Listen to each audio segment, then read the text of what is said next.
All right. So we were talking last week. We got to the point of the middle of the 70th week, the middle of the 7 years. And there's, as we saw somewhat last week, there's a lot of things that take place in a very short time there, a lot of really momentous things. So let's begin today in 2 Thessalonians chapter 2. We concluded last time, again, we were in the middle of the week, and we talked about how the Antichrist will be assassinated, and then he will be revived and empowered by Satan. And so that's when he becomes the beast. That's when he's no longer a mere man, but he really becomes a superman then. And that's also when in 2 Thessalonians chapter 2 and verse 4, it says, who opposeth and exalteth himself above all that is called God or that is worshipped, so that he as God sitteth in the temple of God, showing himself that he is God.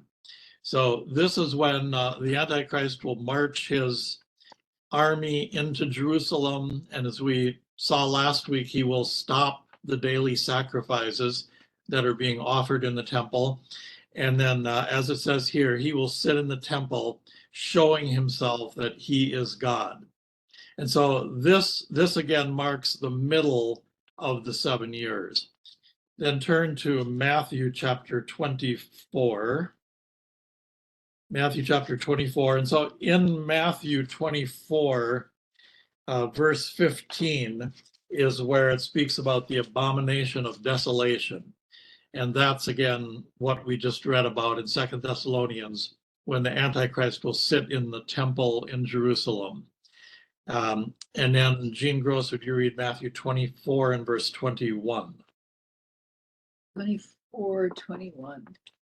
For then shall be great tribulation, such as was not since the beginning of the world to this time, no, nor ever shall be. So this is when the time of great tribulation begins.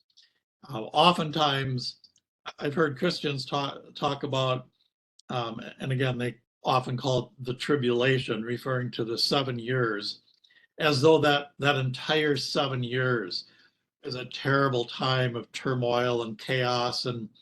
But as we've seen, that's not really the case. So it's not until you come to the middle of the 7 years when you have verse 21. That's when the great tribulation begins. Okay, and then turn back to the book of Daniel. And so again, we've been going through Daniel chapter 11, through much of it verse by verse. So Daniel chapter 11, and Dennis, would you read verse 21?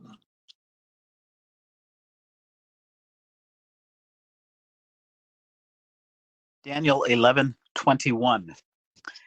And in his estate shall stand up a vile person, to whom they shall not give the honor of the kingdom, but he shall come in peaceably and obtain the kingdom by flatteries.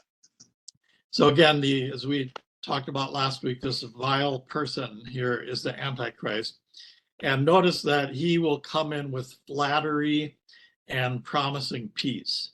So, of course, that's a very common thing for politicians in all times and places, is they will flatter the people of the country, talk about what a proud and wonderful and great people we are, and so on and so forth, and flatter people, and then also promise peace. But now we come to the point in the middle of the 7 years that he's going to make war against the saints in Israel. And this will be the time then when, and this is particularly for the Jewish saints in Israel, that this will be a time of great tribulation. Look in chapter 12 in Daniel. Daniel chapter 12, and RJ, would you read verse 1? And at that time shall Michael stand up, the great prince, which standeth for the children of thy people. And there shall be a time of trouble, such as never was since there was a nation, even to the same time. And at that time thy people shall be delivered, every one that shall be found written in the book. All right, and so this is the same time frame that we're talking about. There will be a time, and again, this is specifically for the Jewish saints in Israel, a time such as was not since the beginning of the world to this time, no, nor ever shall be. And then flip back to chapter 11 in Daniel.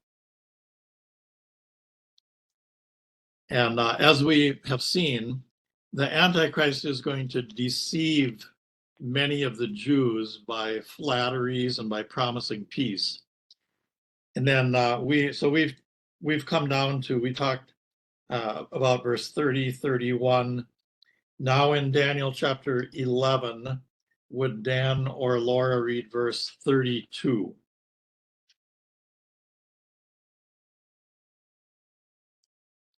(11:32) And such as do wickedly against the covenant shall he corrupt by flatteries, but the people that do know their God shall be strong and do exploits. So notice again here that he's going to corrupt them by flatteries. And then keep Daniel open. We're going to come right back, but turn over to Matthew 24 again. Matthew chapter 24. And in Matthew 24, Dick, would you read verses 23 and 24?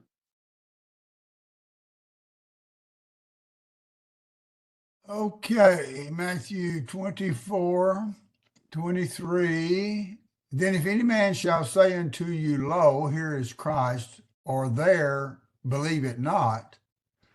For there shall arise false Christs and false prophets, and shall show great signs and wonders, insomuch that if they were possible, they shall deceive the very elect. Okay, so we may talk about this a little more in detail later, but you see here in Matthew also the deception that will take place at that time, such that if it were possible, they shall deceive the very elect. And then go back to Daniel chapter 11. And notice in Daniel 11 and verse 32 that it says that, but some will know their God and be strong. And these are the ones who will endure to the end. And I think you're all familiar with this verse, but keep Matthew open. But again, go back to Matthew 24. I should have Daniel open. keep Daniel open. I should have had you stay in Matthew, or keep Matthew 24 open. But anyway, Matthew 24, and Sally, would you read verse 13?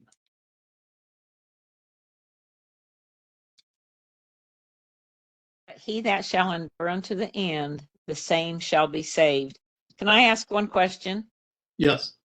Who were the elect back over here? Who were the elect? That would be the saints in Israel specifically here. Okay, thank you. Welcome. So again, as we just read in Daniel, it says that some are going to be corrupted by flatteries, but some will know their God and be strong. And these are the ones who will endure to the end. So they will not submit to the Antichrist. They will not take the mark of the beast. We'll talk more about that later. But in Matthew 24 and verse 13, this verse is not referring to being saved from hell. So when it says, he that shall endure unto the end, the same shall be saved. Again, it's not talking about being saved from hell, but in the context, it's a salvation from the deception that is spoken about in verses 4 through 12. So you have to read verses 4 through 12 before you come to verse 13. And then you see what the problem is here in the passage and what it is that they need to be saved from. And ultimately also turn to Jeremiah chapter 30. Jeremiah chapter 30. And would Bonsinger Joyce read verses 4 through 6 in Jeremiah 30. Sorry, could you repeat that again, please? Jeremiah chapter 30, 30, and verses 4 through 6.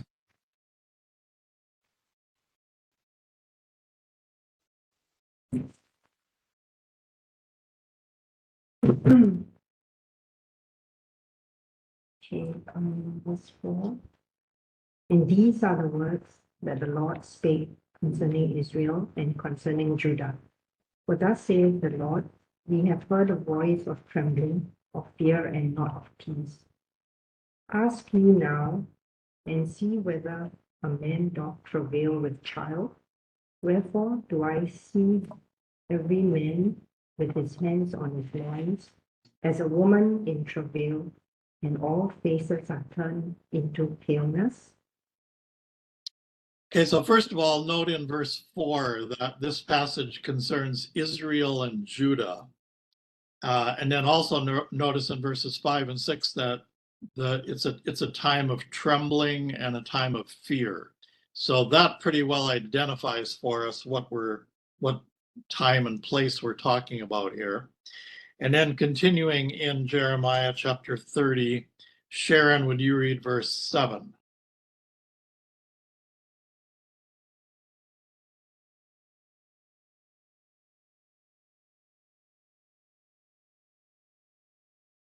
There.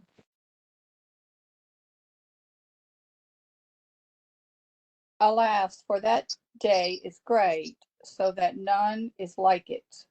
It is even the time of Jacob's trouble, but he shall be saved out of it. So notice now we know very clearly what this passage is talking about. It says that it is even the time of Jacob's trouble. And that again is specifically in reference to the last 3.5 years. And then it says in verse 7 that the promise is given that he shall be saved out of it.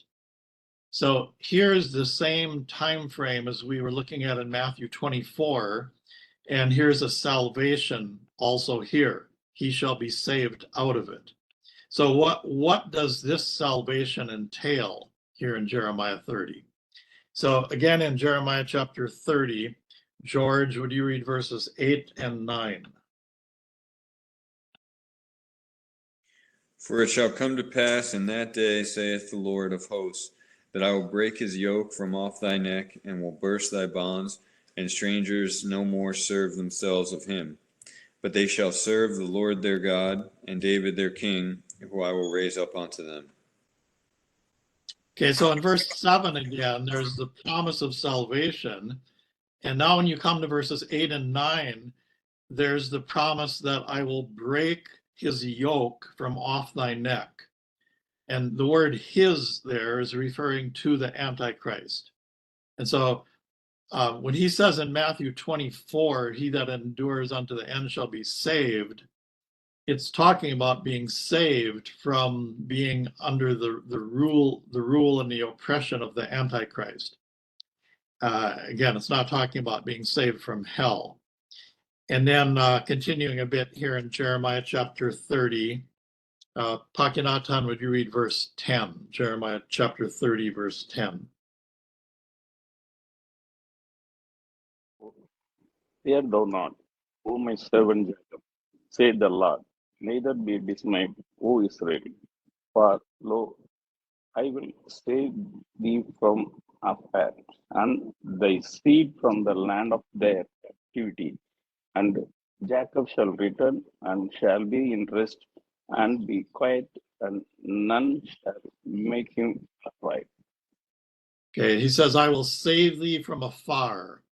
And then he says, Jacob shall return and shall be in rest and be quiet, and none shall make him afraid. So that clearly now at this point in verse 10, we're in the kingdom when they are at rest and no longer afraid. And then Jeremiah chapter 30, and Akun, would you read verse 11? I am with thee, saith the Lord, to save thee. Though I make a full end of all nations whither I have scattered thee, yet will I not make a full end of thee, but I will correct thee in measure, and will not leave thee altogether unpunished. Okay, so in verse 11, God promises, I am with thee to save thee. And this again is the same salvation in Matthew 24:13. And in verse 11, God promises to make a full end of all nations, whither I have scattered thee. And so this is when, at the second coming, when the nations will be judged. And then he continues in verse 11, yet will I not make a full end of thee, Israel, but I will correct thee in measure and will not leave thee altogether unpunished. And so, as we've talked about, in that 70th week, especially the last 3.5 years, God is going to punish Israel, but he's not going to completely destroy them. He's not going to make a full end of Israel. Then let's go back to Daniel chapter 11. Daniel chapter 11 and verse 33 says, and they that understand among the people shall instruct many, yet they shall fall by the sword and by flame, by captivity and by spoil many days. So in verse 32, they that understand among the people shall instruct many. So again, this would be in reference to the saints in Israel. They are the ones that understand. These also, by the way, are the overcomers in the book of Revelation. So you will remember reading in Revelation that you read about the overcomers, those who overcome. And this would be the same people, they that understand among the people. But also verse 33 says that many of the saints shall fall by the sword and by flame, by captivity, and by spoil many days. And again, keep Daniel open, but turn over to the book of Revelation, chapter 17. Revelation chapter 17, and Meg, would you read verse 6?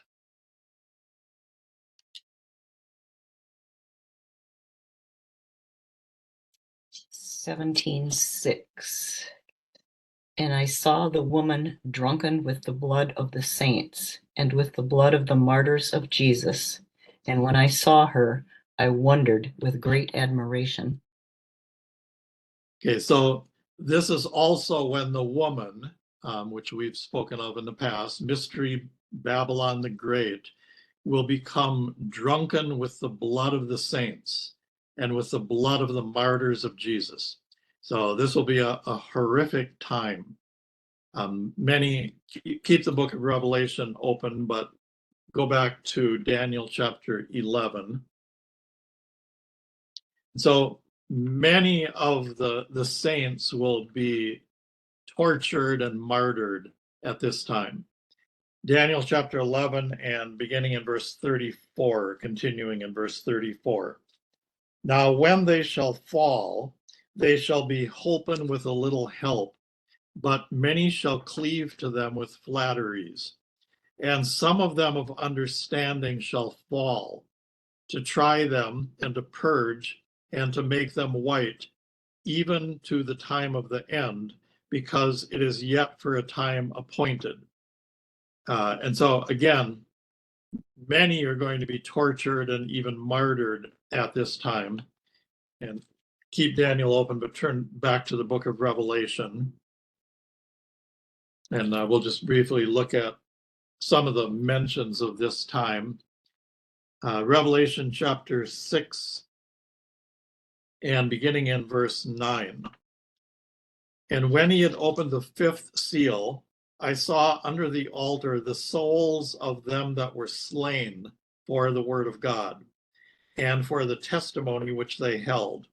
And they cried with a loud voice, saying, How long, O Lord, holy and true, dost thou not judge and avenge our blood on them that dwell on the earth? And then Revelation chapter 11. And Jean Gross, would you read verse 7? 11:7.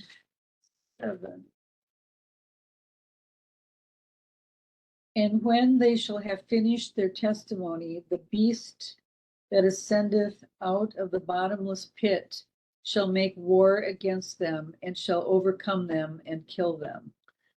So as we talked about last week, just before the middle of the week, we read in Daniel 11 that the heart of the Antichrist turns against the Holy Covenant, against the saints in Israel.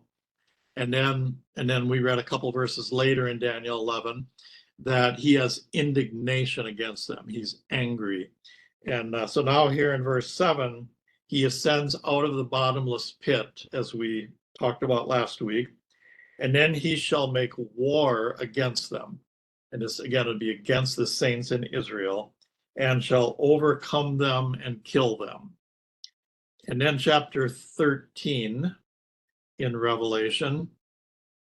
Revelation 13, and Dennis, would you read verse 7?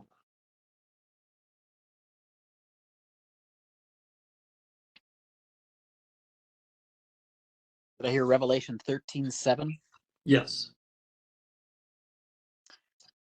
And it was given unto him to make war with the saints and to overcome them. And power was given him over all kindreds and tongues and nations. So again, he makes war with the saints and to overcome them. And again, this would specifically be the saints in Israel.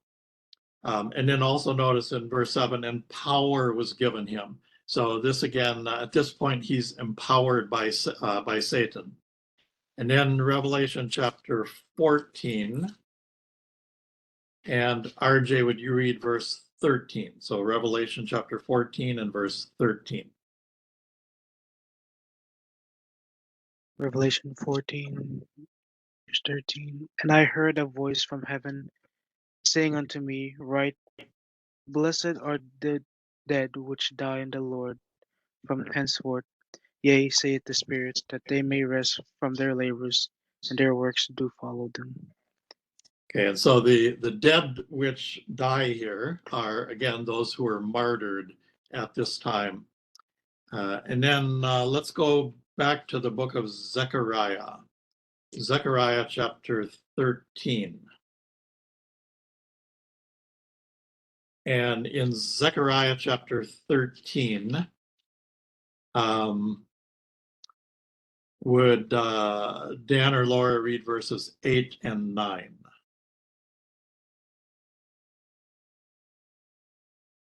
And it shall come to pass that in all the land, saith the Lord, 2 parts therein shall be cut off and die, but the third shall be left therein. And I will bring the third part through the fire, and will refine them as silver is refined, and will try them as gold is tried. They shall call on my name, and I will hear them. I will say, It is my people. They shall say, The Lord is my God. Okay, so this time when there's great tribulation will also be a purging or a sifting time in Israel. And so it's, as it says in verse 9, they will be brought through the fire and will refine them as silver is refined, and will try them as gold is tried. And so that's why at the end of the 7 years, the ones left standing will be the saints who have stood through this. Some again, many will be killed, but those who are not killed, they will stand faithfully through this time and be refined and purified. And they're the ones in Romans 11, when it says all Israel shall be saved. These are the ones who will be saved at that time. And then let's look in Malachi chapter 3. Malachi chapter 3, and beginning in verse 1. Behold, I will send my messenger, and he shall prepare the way before me. And the Lord whom ye seek shall suddenly come to his temple. even the messenger of the covenant whom ye delight in. Behold, he shall come, saith the Lord of hosts. But who may abide the day of his coming, and who shall stand when he appeareth? For he is like a refiner's fire, and like fuller's soap. And he shall sit as a refiner and purifier of silver. And he shall purify the sons of Levi, and purge them as gold and silver, that they may offer unto the Lord an offering in righteousness. And then, so these go back to Daniel 11 once again. And notice in Daniel chapter 11 and verse 34, it says, now when they shall fall, they shall be holpen with a little help. So during this time, there will be some who will help these Jewish saints who are being persecuted and martyred. And so we won't turn there now, but these, for example, would be the sheep nations in Matthew chapter 25 that will help these saints and give them food and clothing and water and so forth during this time. All right, then Daniel chapter 11 and continuing in verse 36. And the king shall do according to his will, and he shall exalt himself and magnify himself above every god, and shall speak marvelous things against the God of gods, and shall prosper till the indignation be accomplished. For that is determined shall be done. Neither shall he regard the God of his fathers, nor the desire of women, nor regard any God, for he shall magnify himself above all. So the Antichrist at this time will exalt himself.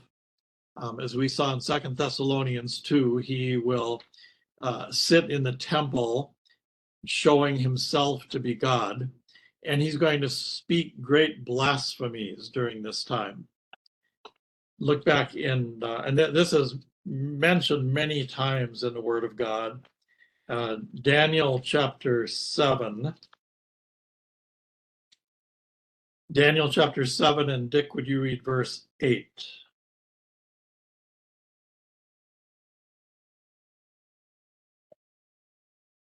Okay, Daniel 7, verse 8. All right, let me get there. 7, verse 8. But the saints of the Most High shall take the kingdom and possess the kingdom forever and forever and ever. Sorry, chapter 7 in Daniel and verse 8. Daniel 7. Well, I was on 18. That's got an 8 in it. I'm sorry. Yeah, not far off. Oh, that's close enough for government work. Okay, sorry about that. I apologize. I considered the horns, and behold, there came up among them another little horn, before whom there were three, and the first horns plucked up by the roots. And behold, in this horn were eyes like the eyes of man, and a mouth speaking great things. Okay, there's a lot in this one verse, and we'll talk about some of it more later, but I just want you to notice at this time the end of the verse, and a mouth speaking great things. And then again in Daniel chapter 7, Sally, would you read verse 20?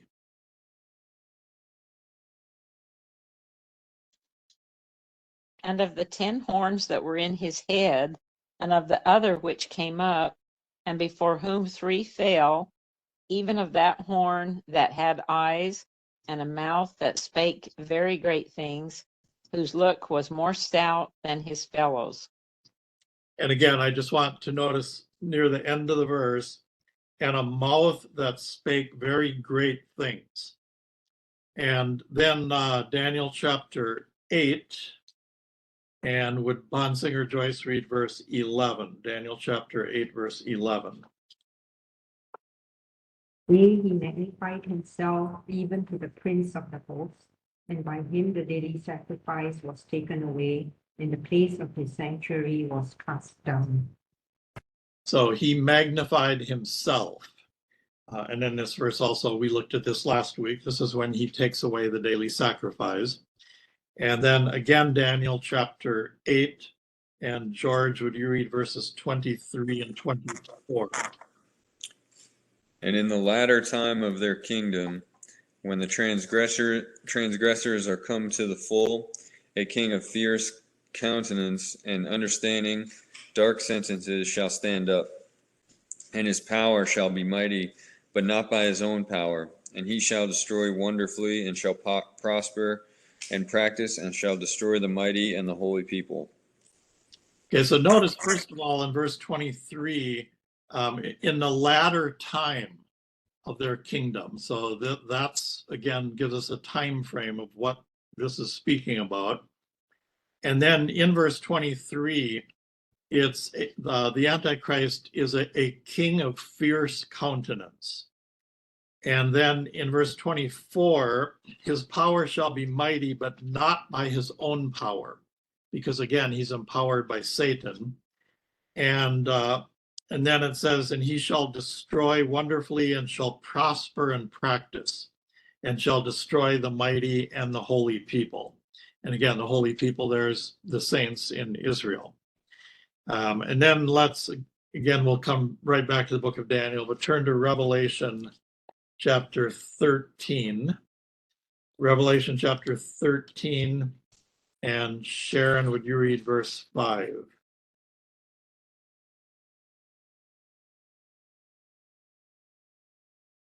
And there was given unto him a mouth speaking great things and blasphemies, and power was given unto him to continue 42 months. So again, a mouth speaking great things and blasphemies. And then also notice, and power was given unto him. And that's, again, he's empowered by Satan to continue 42 months. So this is the last 3.5 years. Right, then back to the book of Daniel. And again, looking in Daniel chapter 11 and verse 36, this verse begins, and the king shall do according to his will. So there will be a time here for the last 3.5 years, again, when the Antichrist will have great power, and he will do according to his will. And again, we'll come back to Daniel, but turn over to the Gospel of John, chapter 5. John chapter 5, and Packiyanathan, would you read verse 30?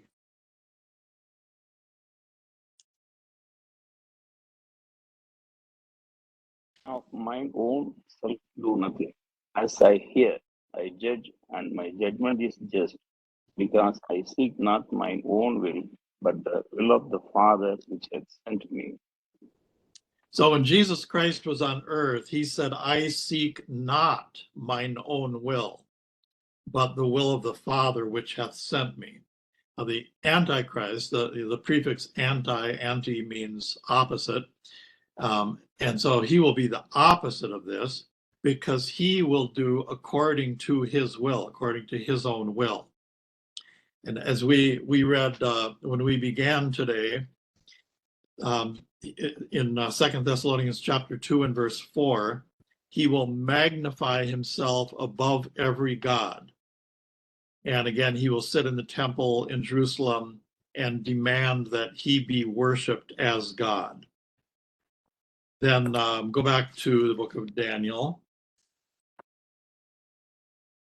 And again, in Daniel chapter 11 and verse 36, it says, and the king shall do according to his will, and he shall exalt himself and magnify himself above every god, and shall speak marvelous things against the God of gods. And I think you all are probably not confused or uncertain about who the God of gods is here. But look back in chapter 2 of Daniel. Daniel chapter 2, and Akun, would you read verse 47?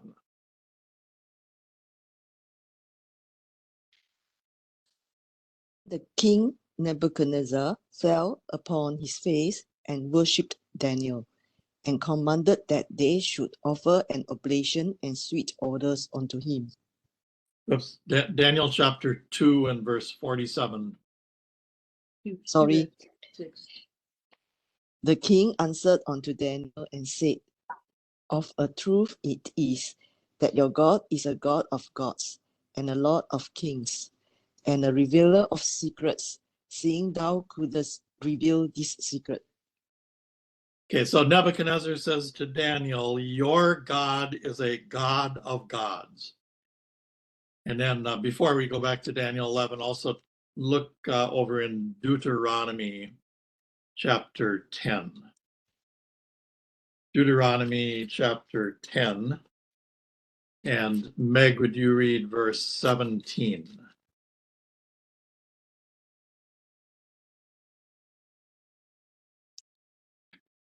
And 17. For the Lord your God is God of gods and Lord of lords, a great God, a mighty and a terrible, which regardeth not persons, nor taketh reward. So for the Lord your God is God of gods.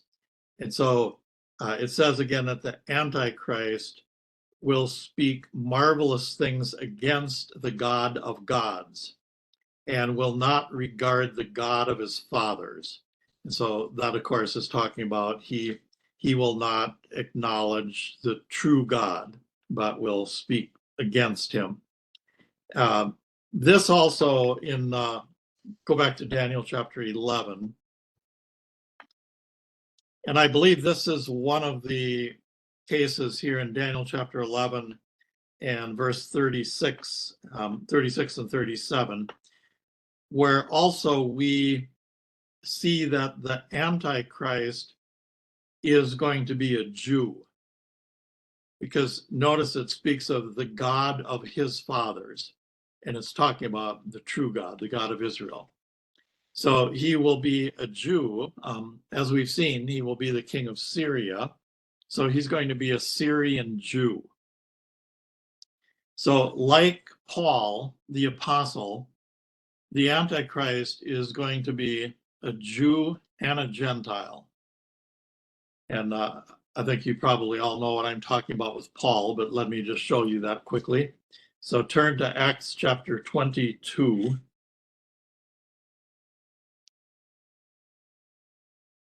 Acts chapter 22, and beginning in verse 27. Then the chief captain came and said unto him, and said unto Paul, Tell me, art thou a Roman? He said, Yea. And the chief captain answered, With a great sum obtained I this freedom. And Paul said, But I was free born. So Paul was born a Roman. He's born a citizen of Rome. But so in that sense, he's a Gentile. But then look at Philippians chapter 3. Philippians chapter 3. And Jean Gross, would you read verse 5? Philippians chapter 3, verse 5. Philippians 3, 5.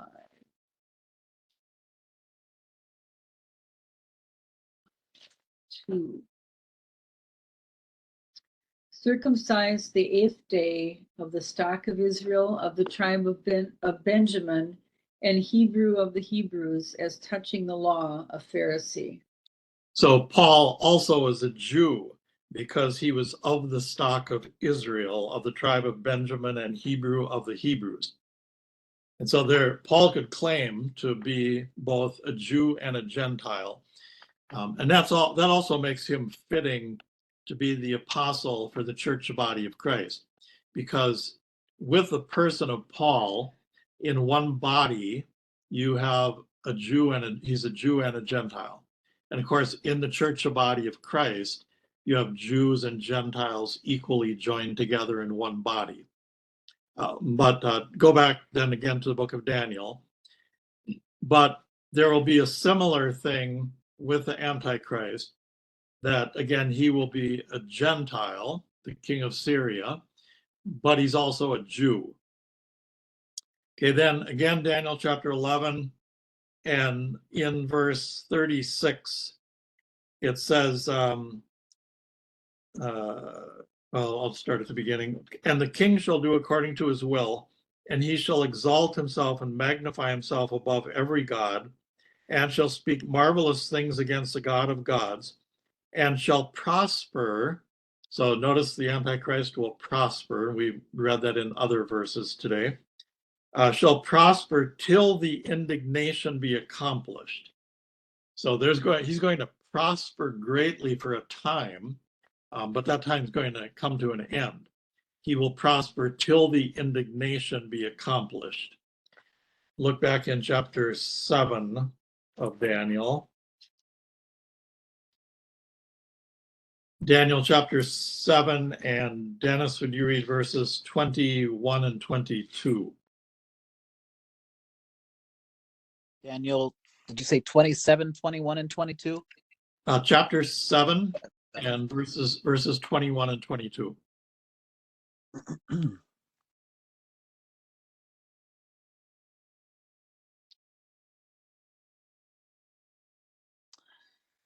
I beheld, and the same horn made war with the saints and prevailed against them, until the Ancient of Days came, and judgment was given to the saints of the Most High, and the time came that the saints possessed the kingdom. So he will make war with the saints, as we've previously seen, and will prevail against them, but not forever. It says until the Ancient of Days came, and that's the second coming of Christ. So that's when his time of prospering will come to an end. And then Daniel chapter 8. Daniel chapter 8, and RJ, would you read verse 19?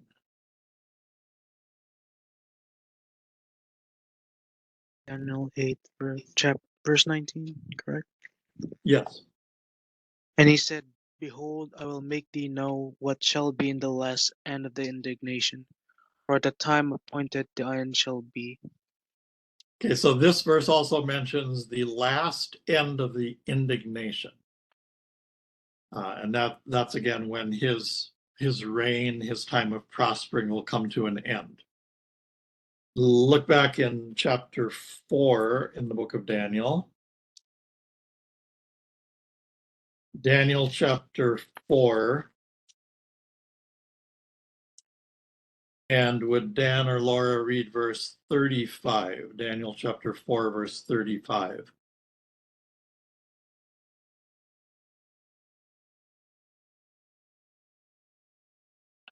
And all the inhabitants of the earth are reputed as nothing, and he doeth nothing, or he doeth according to his will in the army of heaven, and among the inhabitants of the earth, and none can stay his hand, or say unto him, What doest thou? So we read earlier how for a time the Antichrist will do according to his will, but we see in this verse, when Jesus Christ returns at the end of the 70th week, it says, he doeth according to his will in the army of heaven and among the inhabitants of the earth. But again, for 3.5 years, and only for 3.5 years, the Antichrist will prosper and will prevail against the saints. And again, keep Daniel open, but turn for a moment over to Luke chapter 21. Luke chapter 21, and Dick, would you read verse 24? So Luke 21, 24.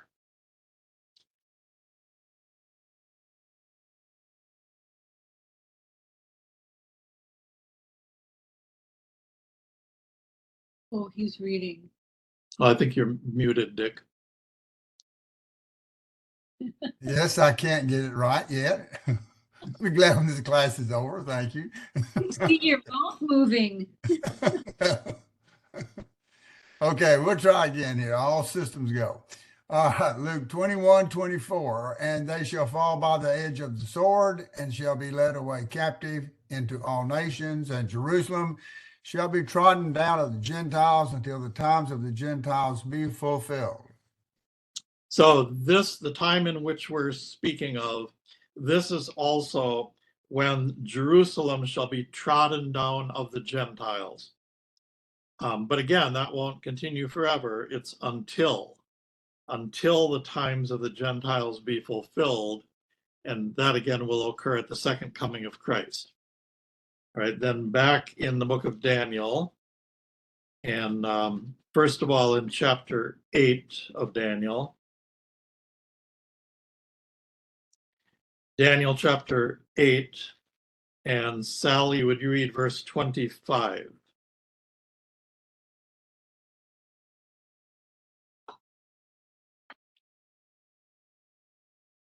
And through his policy also he shall cause craft to prosper in his hand, and he shall magnify himself in his heart, and by peace shall destroy many.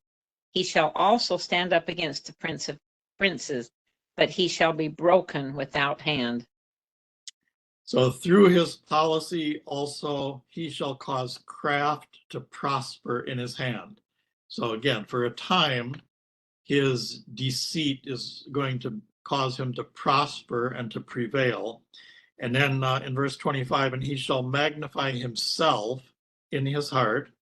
And then notice, and by peace shall destroy many.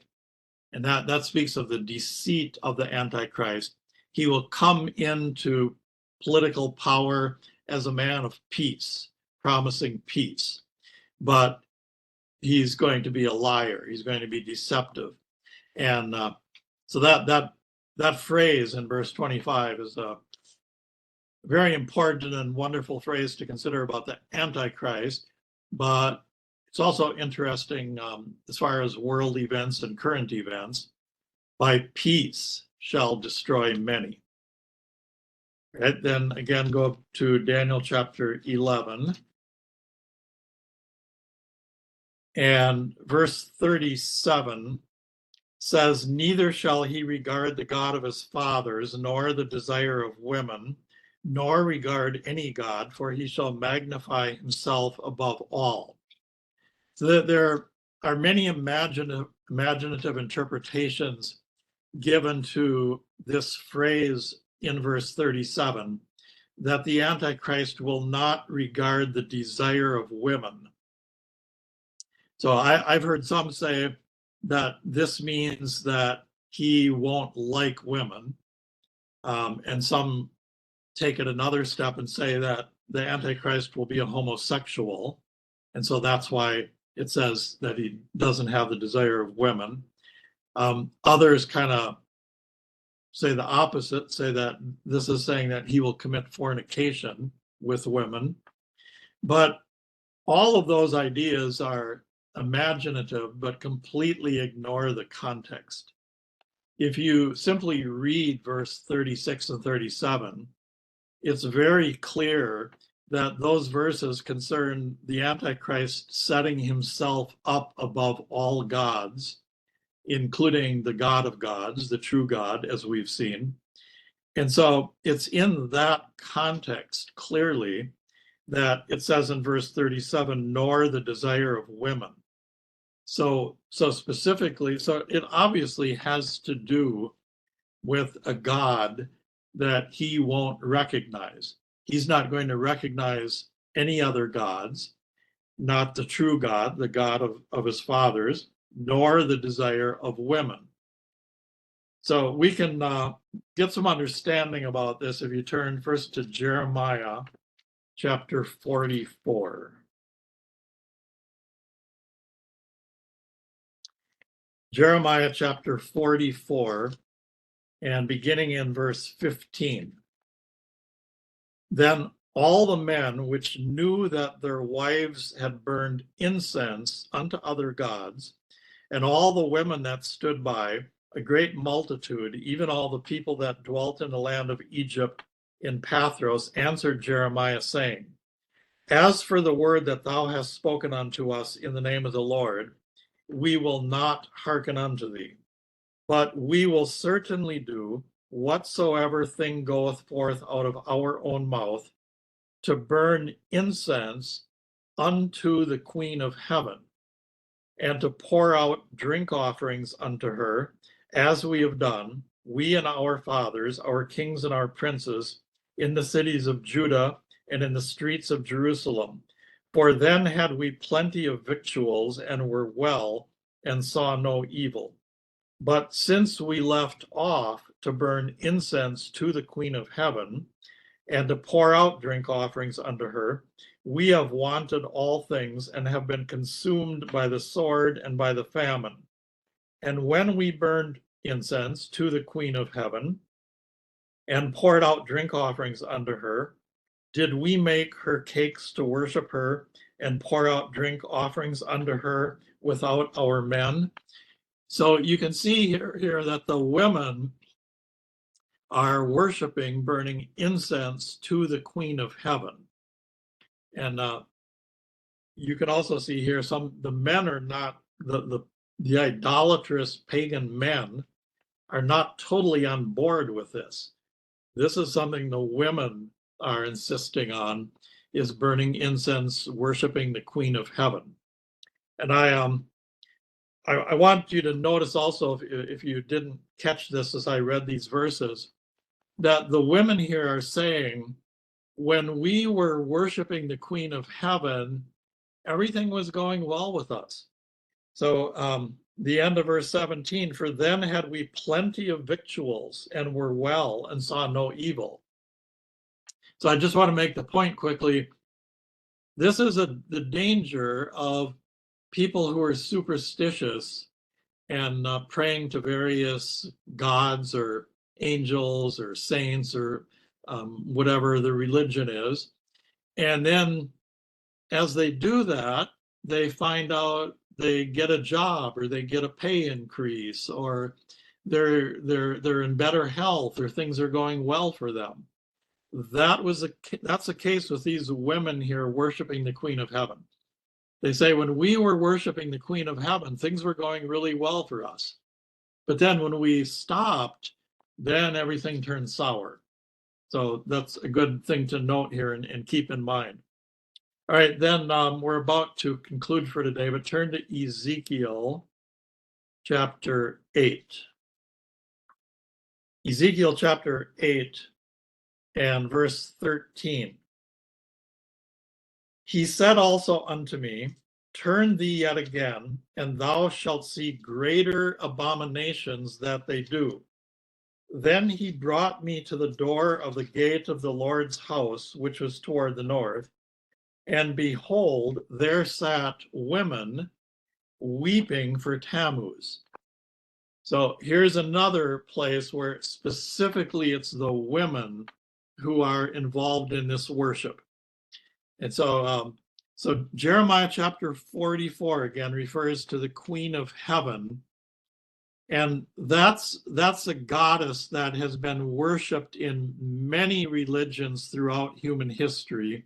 And I won't take a long time going into this, but you can go through all the ancient religions and you will find that they worship this goddess. In fact, and in the Roman Catholic Church, this goddess is most commonly referred to as the Virgin Mary. In Roman Catholic literature, they actually refer to Mary as the Queen of Heaven. They actually use that exact title in referring to Mary. And when they say they don't, sometimes they say we don't worship her, we honor her or something. No, they definitely worship her. And I still have Roman Catholic books where it says the prayers to Mary, where it says we worship thee. And then in Ezekiel chapter 8, Actually, it's time to stop. So let me stop there, and instead of being rushed, we'll pick up on this as we begin next time. But when it talks about the Antichrist not regarding the desire of women, this is what it's talking about. The Queen of Heaven and Tammuz, and we'll talk more about Tammuz next time. All right, thank you all. Thank you, Dan. Good night, Jean. Good night, Meg. And good morning. Thanks.